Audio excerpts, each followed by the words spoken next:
आगे बढ़ते हैं दोस्तों, बात करते हैं अपनी चौथी राशि जो कि है कर्क राशि। कर्क राशि वालों, अगले 2 हफ्तों का फेज आपके लिए माइंडसेट शिफ्ट और ग्रोथ का सिग्नल लेकर आ रहा है। शनि आपके 9th हाउस में बैठे हुए हैं और सबसे पहला लेसन ये आपको दे रहे हैं कि दूसरों की सक्सेस या दूसरों की सफलता देखकर जेलस मत हो।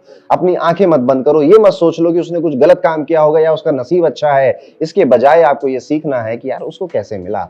आपको जो भी अचीवमेंट चाहिए, आप हर किसी की फील्ड में कुछ कंपटीशन होते हैं जिनसे आपको या तो मोटिवेशन मिल रहा होता है या तो डर लग रहा होता है। आपको मोटिवेशन मिले वहां तक तो बात अच्छी है, डर रहे हैं अगर आप, तो गड़बड़ी आपके अंदर है, गड़बड़ी और कहीं नहीं है। कोई व्यक्ति है जो आपका कंपटीशन है, वो हर तरह के हथियार इस्तेमाल करेगा अपने आप को सफल बनाने के लिए, अपना काम निकालने के लिए। आप उससे जलकर कुछ हासिल नहीं कर पाओगे। जलन में कभी भी कोई सार्थकता नहीं होती है।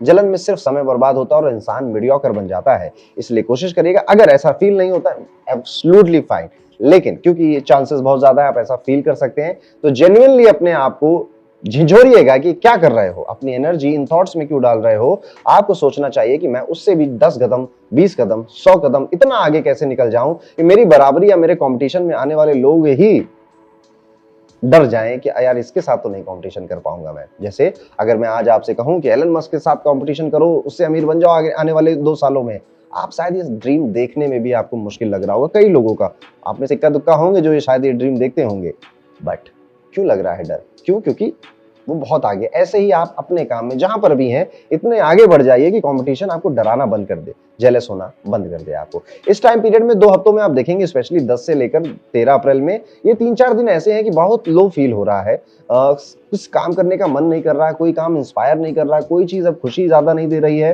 ना पैसा बहुत ज्यादा खुशी दे रहा है, ना ही कोई मोटिवेशन आ रहा है। तो बड़ा डल डल से, लो से ये फेज, ये 3-4 दिन आपके जा सकते हैं। उसके बाद चीजें नॉर्मल हो जाएंगी। इस टाइम पीरियड में आपकी ईटिंग हैबिट आपको काफी लेजी बना रही है, काफी आपको नींद दे रही है, या फिर आपके बॉडी में उतनी एनर्जी नहीं डाल रही है। इस बारे में भी आपका विचार जाएगा, नहीं जाएगा तो मेरी बात सुनकर चला जाना चाहिए। और इस बात पर भी थोड़ा सा विचार आप करिएगा कि स्पेशली अगर आप स्टूडेंट हैं या फिर आप अकेले रहते हैं, घर से दूर रहते हैं, तो आपका जो ईटिंग हैबिट है, क्या उसमें प्रॉपर न्यूट्रिएंट आपकी बॉडी में जा रहे हैं या नहीं, ये सोचना चाहिए। आपको लगेगा कि फाइनेंशियल कंडीशन पहले से स्टेबल हो रही है, पहले से बेहतर हो रही है। कभी कभी अचानक से अपॉर्चुनिटी भी आएगी, थोड़ा बहुत कॉन्फिडेंस भी डेवलप होगा। ये फेज कुछ वैसा ही मिक्स आपका जाने वाला है जो 15 दिन है। फैमिली फ्रंट की अगर बात करें तो काफी पॉजिटिव एनर्जी यहाँ पे दिखाई दे रही है। किसी अच्छे खासे रिश्तेदार का घर आना, किसी मांगलिक कार्य में आपके घर को इनविटेशन देना, किसी फैमिली फंक्शन, शादी विवाह में आपका जाना, जहाँ पे सारी फैमिली इकट्ठा हुई है, मिल रही है, दूर के रिश्तेदार, पुराने दोस्त मिल रहे हैं, ऐसी भी कुछ आपको इनविटेशन आ सकती है। आप खुद घर में प्लान कर सकते हैं और घर का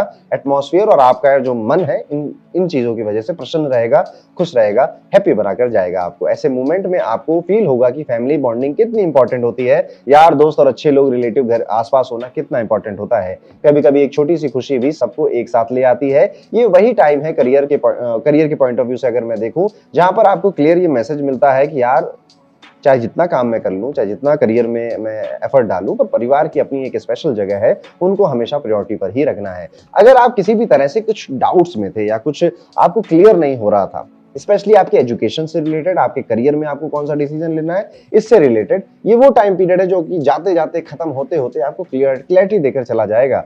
ये करना है, ये नहीं करना है। थोड़ा बहुत डिले भी एक्सपीरियंस आप कर सकते हैं, which is okay, which is normal.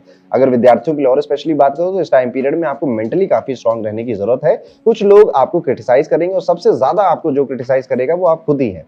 तो आप अपने आप को सेल्फ डाउट में पाएंगे, अपने आप को क्रिटिसाइज करते हुए पाएंगे, अपने आप को धिक्कारते हुए पाएंगे कि मैं ये क्यों नहीं कर पाया, मैं क्यों। वैसे ये स्टूडेंट्स के अलावा भी बाकी की जो कर्क राशियां हैं उनके ऊपर हो सकता है, बट आपके ऊपर सबसे ज्यादा होगा। नहीं, आप कुछ कम नहीं है, आप बस थोड़े से डिफरेंट हैं, थोड़े से अलग हैं। आपको बस एक तरीका चाहिए अपने काम को करने का और वो आप कर लेंगे। थोड़ा सा पढ़िए, थोड़ा सा सीखिए। देखिए, कुछ पढ़ना, कुछ क्रिएटिव करना हमेशा आपको खुश महसूस कराएगा और हमेशा आपके दिमाग को जीवन देगा, जिससे कि आप प्रसन्न होकर आगे बढ़ पाएंगे। तो ये था दोस्तों, कैसा जाएगा कर्क राशि के सभी जातकों का 1 से 15 अप्रैल का ये पूरा टाइम पीरियड। बट एक रेमेडी है जो कि आप कर सकते हैं इस पूरे टाइम पीरियड में। कोशिश करिएगा कि सोमवार के दिन या फिर रविवार के दिन आप भगवान शिव के मंदिर पे जाएं और वहां पर आप भगवान शिव को दूध चढ़ाकर आएं और चावल का दान भी वहीं पर कर दें। ये चंद्रमा का उपाय है ताकि आपका मन स्थिर रहे, शांत रहे, स्टेबल रहे।